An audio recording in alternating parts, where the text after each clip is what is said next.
Welcome to Rainy Day Recess, where we study and discuss Seattle Public Schools. This is our 2025 Seattle School Board Candidate Series. For each conversation, we start with a lightning round, then ask 2-minute questions on the role of the school board in leadership and governance, and what is the real impact these candidates believe the school board can have on Seattle Public Schools. Today, we're releasing interviews with all 6 of the District 5 candidates. District 5 is roughly East Seattle. Earlier this week, we released our interviews with D2 and D4 school board candidates, and we'll cover D7 after the primary. Transcripts are available at rainydayrecess.org. This episode is our interview with Allycea Weil. Be sure to listen to our interviews with Janice White, Julissa Sanchez, Landon Lebowski, Vivian Song, and Vivian Van Gelder, which are also in your feed. We'll give you a quick preview of those interviews at the end of this episode. Hello, listeners. I'm Christie Robertson. And I'm Cherylynne Crowther. And today we are here with Allycea Weil. Thanks for running for school board, Allycea, and welcome to Rainy Day Recess. Thank you. It's awesome to be here. I'm excited to jump right in. All right. And we're going to start with a lightning round, and this section is meant to help listeners get to know you quickly. Okay. What are your name and pronouns? My name is Allycea Weil. Some people refer to me as Allie. My pronouns are she, her. Yeah. And how do you describe what you do? Well, as a freelancer, I have the opportunity and freedom to work on a lot of different projects. I have skills as a producer and coordinator, which allowed me to work on an amazing project where we taught about 6 youth intro filmmaking skills. They made some really strong, powerful documentaries and changed my whole perception on how kids actually learn and the capacity of complex thought that they're able to process. As a creative producer, I worked with the team that published the Redlining Walking Tour here in the Central District. We made this digital walking guide so that anybody can learn this history of Seattle's racist housing practice. I've been pushing into different schools with it because it is a free resource.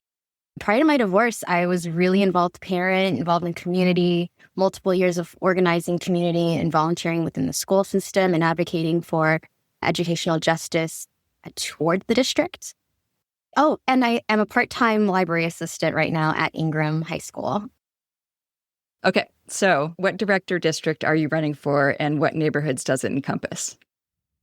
I'm running for District 5, and that is Central District, where I live. Capitol Hill, Leschi, Eastlake, Montlake, Stevens, Washington Park, Madison Valley, Cherry Hill, and First Hill. Yeah. This is Cherylynne. Next, some background questions. Answer yes or no where possible, and add a short explanation if something needs context. Have you attended a school board meeting? Yes. Have you testified at a board meeting? No, but I've submitted multiple times, and I do think that there is an inherent disadvantage that single parents might not have the capacity to always work that within their schedule. So I think there's an inherent barrier to have our voices heard, which is often then interpreted as us not caring or wanting to have a voice at the table. Have you testified in the state legislature? I have not. Where did you go to school as a child? I attended O.B. Whaley Elementary and Leyva Middle School in San Jose, California. And then after tech came in and gentrified my neighborhood, we moved to the Midwest, which is culture shock. Then I was at Belzer Middle School and Lawrence Central High School, go Bears, in Indianapolis. Do you have or have you had kids in Seattle Public Schools? Yes. And any kids outside of Seattle Public Schools? No. I actually moved to Seattle for the public schools. Originally, I'm from Phoenix, Arizona, and that's charter school land. And I didn't want to fight for the best schools. I believe in an equitable education across all neighborhoods. So I really just wanted that for my kids. Great. Have you worked in education? Yes. Have you been in a union? Yes. Film union, Teamster. Have you been on a board? Yes, I've served on 2 boards, one at Green Lake Elementary, their PTA, and then the ERAC, Equity Race Advisory Committee for the superintendent. Have you ever worked with a large budget? I was curious about this. Define large budget. Like, what is a large budget? The school budget is at least $1 billion. So that's large. I mean, a large budget could also be $1 million. It could be, depending on your organization, $100,000. Okay, so I didn't directly work with the budget at Green Lake Elementary, which raised upwards when we were there about $250,000. I know, girl. Versus Licton Springs, which when I was heading the PTO there, I set a goal at the beginning of the year to raise $25,000, which was a big deal for that school and did a lot of good work. And so I was really proud of the community for coming together and actually being able to complete that goal. Okay, now we're going to have some quick takes. Who is an educational leader you admire? Dr. Tracy Gill Castro. She's the head of Washington Ethnic Studies now. Oh, so many things. Yeah, yes. Yeah. That's her claim to fame in STS world. She's also a professor over at UW, just doing the most work in advancing equity through an academic lens. And yeah, she's just very inspiring. Who is a school board director you're looking forward to working with? Evan Briggs. We're both filmmakers, so it'd be really cool to chat with her through that lens. What's one education policy you strongly support? Policy 0030. The policy around equity and creating that framework so that equity across the whole district.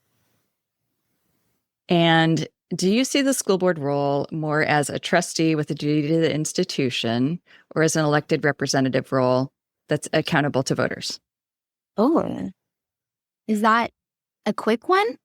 It can be. I mean, some people just are really my duties to the voters, and others are like, people elect me and I need to take care of the institution. And once I'm elected, I'm not constantly trying to go check back in with them.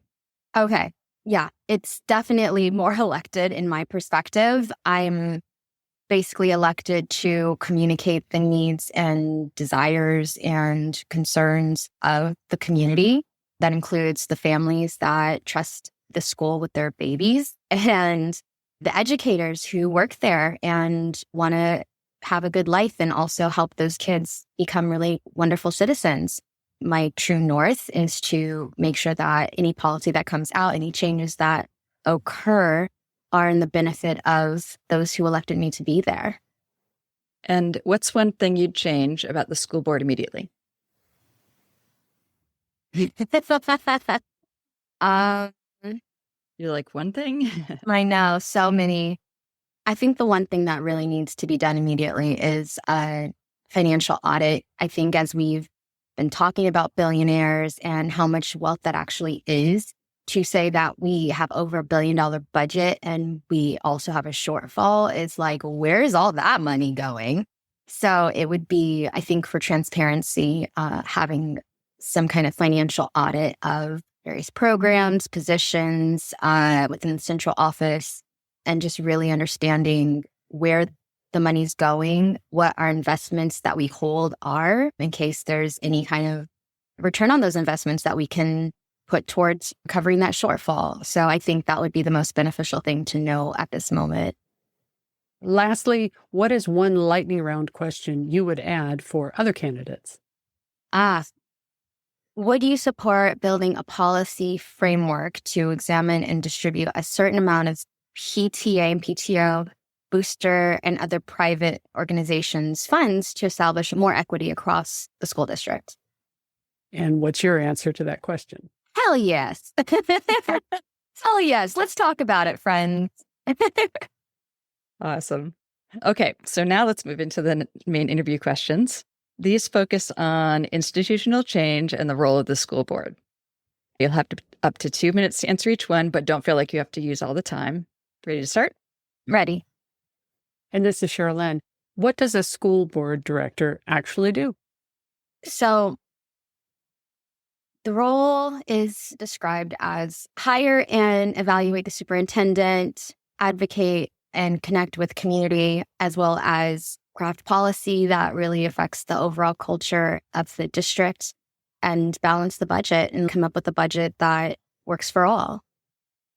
And what should the school board focus on most when it comes to finding the next superintendent? I think someone grounded in equity is key, like someone who foundationally knows it in their bones of like how to see that, which they'll be able to see blind spots that people don't normally see of how certain policy and operations might affect those who have to live out those decisions on the ground floor. So that's key. And I think someone who is very unapologetic, someone who is really strong in their values and understands just like certain perks might need to wait while we establish a strong foundation of trusted and functional district, not just like being bullied by the most loudest, robust voices in the room, but also understanding that those that might not be able to be in the room do care and want to also have a seat at the table. And strong leadership as they oversee programs and operations and departments, someone who like wants to see their educators rise up in the ranks and is willing to work in partnership with the school board in a collaborative way. And someone who sees education and educating young people as a more holistic experience, understanding that a safe school doesn't necessarily mean cops. Maybe it means more counselors. And so, yeah, that just goes back to the equity part of it. Someone who can really innovate Seattle Public Schools to what it should be. What do you think is the right balance between centralized control versus school-based decision-making? Can I ask a clarifying question? Yeah, yes. For sure. The centralized also include like budget, personnel, pedagogy, maintenance, infrastructure. Like, is that like at the district level versus the school site level? Yeah, exactly. Okay.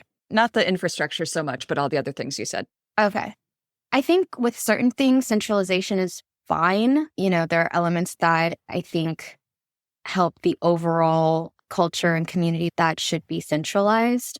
But every school is, I've been saying this, every school is like an ecosystem and a unique ecosystem. And I believe the districts should be to support that and allow it to thrive and serve its community. So yeah, I think that we should trust our principals, trust our administrators that are frontline to how these kids are engaging with each other, how they're engaging with the curriculum, what programs specifically would benefit their neighborhood. If there's expansion opportunity to provide additional learning in the school community, them being able to build that program out and give the teachers what they need and the paras and the IAs what they need to do their job effectively and be in a healthy mindset while they teach our kids. So I think that the emphasis should be on site-based management. And the next couple questions about goals and guardrails. What should the board do if the district isn't meeting its goals for students? I mean, that's where a matrix would be really beneficial, right? So that we can see like, okay, this was the goal, here's the outcome, let's investigate why we're not meeting the goals we set. I think that there's just, again, a lot of like inconsistency in leadership. You know, we've had so much turnover with our superintendent that we don't have clear leadership. The policies of the board keep pointing and bouncing around. It's just, we need to be in lockstep and have strong leaders that like stand on business, to take from our kids' language. And having reports that include that so all of our families can have a voice in understanding what's going on at the district level, and empowering our student school board and the policies that they come up with. I mean, and firing those at the district office that are obstructionists. Honestly, if they're not doing their job like anybody else, like whether it's 3 strikes, you're out. This is important.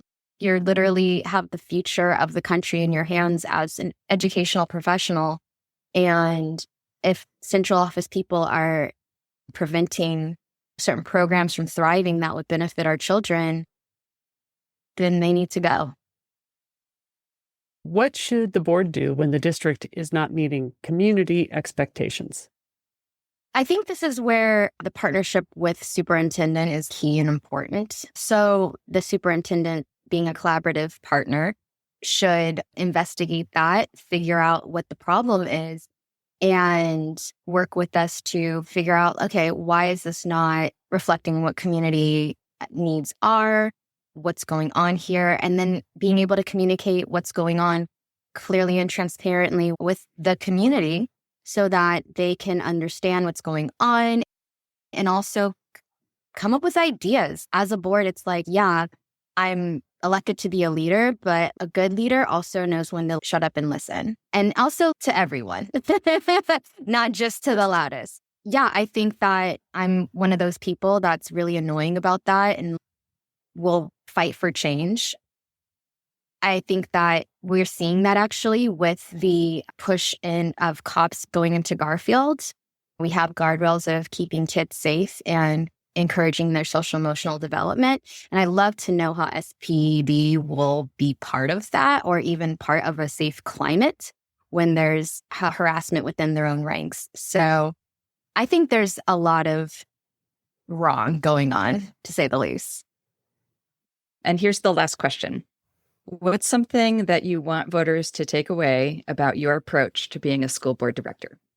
I want voters to take away that I'm going to be very present at the school, at the PTAs, at the PTO meetings. I'll go to places of worship to connect with families. I want to plug in and know how each of my schools operate. Like I said earlier, they're all unique ecosystems. What TOPS needs is very different than what Allycea needs is very different than the various schools around, like McGilvery, like all of them. They're so very different. And so the best way I can support and understand and hear from all the voices are to be where they are and not just be like, oh, if you can find me, if you can get to me, then I'll pass along your message or consider in this policy.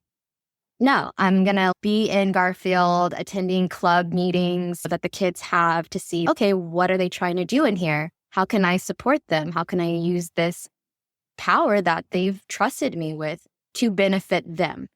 A lot of the time, people will look at a resume of a candidate and say like, oh, do you have policy expertise? And it's like, I know how to read a report and write and craft things as well, even without that policy background.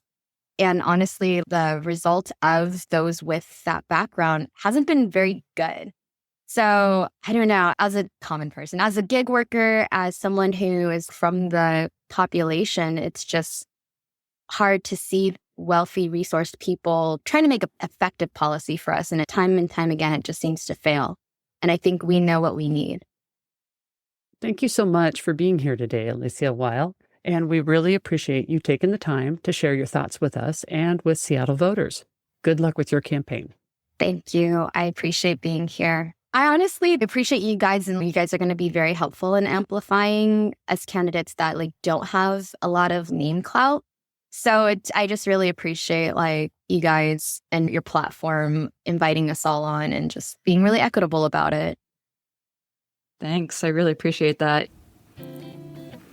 Be sure to listen to our interviews with the other 5 D5 candidates. Janice White.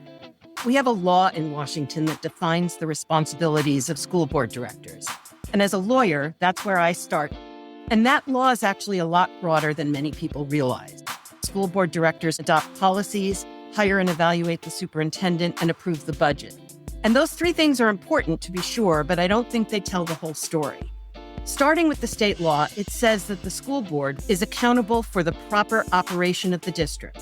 Not the superintendent, the school board. That doesn't mean that the school board should get involved in day-to-day management, but the school board must have processes in place to be able to know whether the district is operating as intended by its policies.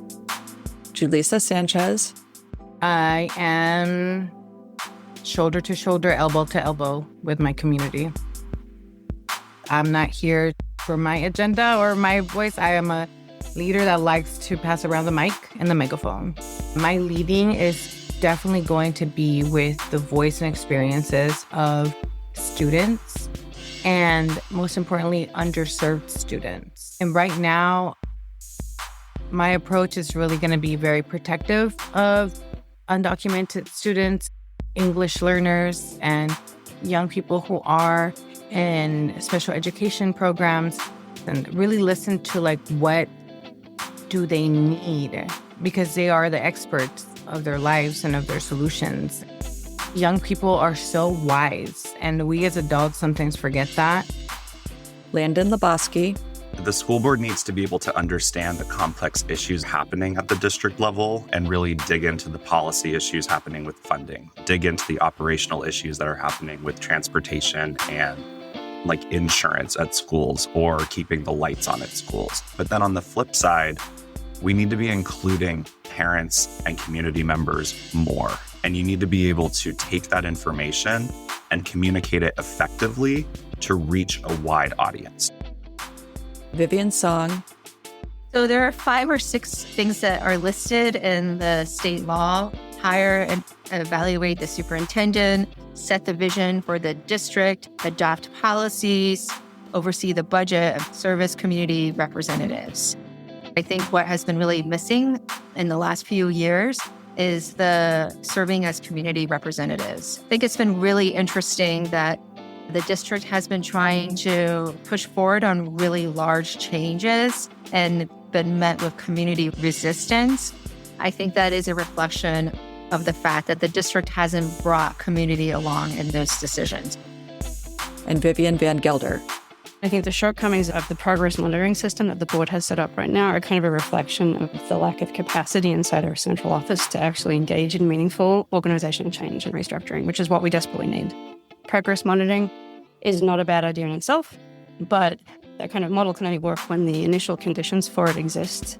And that means that you need a central administration that can actually be responsive to what the board is asking of it. And we don't have that right now. When we don't have the conditions for accountability, it can't really work. Ballots will be mailed Friday, July 18th, and primary ballots are due by Tuesday, August 5th. As always, stay curious, stay cozy, and thanks for listening to Rainy Day Recess.